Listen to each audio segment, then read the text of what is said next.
এখানে অজু বেসিন বসে অজু করার জন্য যারা বার্ধক্যজনিত কারণে অজু করতে কষ্ট হয় তারা যেন আরামসে এখানে বসে অজুটা করতে পারেন, তাদের জন্য এই সেটআপটা আমরা করেছি। এখানে পানি বাইরে যাওয়ার কোনো পসিবিলিটিস নেই এবং তারা বসে রিল্যাক্সভাবে করতে পারবে অজুটা। ধর্মীয় ইনসেন্টিভ থেকে এটাকে ইনোভেট করা। এখানে জায়নামাজ টাইলস আমরা লঞ্চ করেছি, যেখানে 2 ফিট 4 ফিট এবং 2 ফিট 2 ফিট বেশ কিছু নান্দনিক ডিজাইনের ভিতরে করেছি। এবং এই জায়নামাজ টাইলস সেটআপের কারণে যেটা হয় যে লাইন বা কাতার যে সোজা করে দাঁড়ানোর একটা ইস্যু থাকে, বারবার বলতে হয় কাতার সোজা করুন, এটা আর বলতে হচ্ছে না, অটোমেটিক্যালি এটাকে ধরে দাঁড়ালেই সবাই স্ট্রেটভাবে দাঁড়াতে পারেন।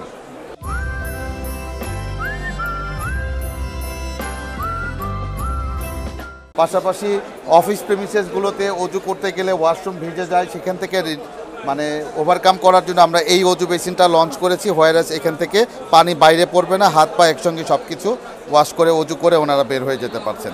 আমরা যে লেটেস্ট ইনোভেশনগুলো নিয়ে এসেছি, ওয়াশরুম অনেক সময় ভিজে যায়, অজু করতে সমস্যা হয়, অজুর ওয়াশরুমের বেসিনের উপরে কেউ পা উঠাবেন না, বিভিন্ন ধরনের স্লোগান আপনারা দেখেছেন। তো এই প্রবলেমগুলো থেকে সমাধানের জন্য একটা বেসিনের সঙ্গেই আমরা পা সহ ওয়াশ করে যেন অজু করে বের হয়ে আসতে পারেন উইথাউট ওয়েট ফ্লোর।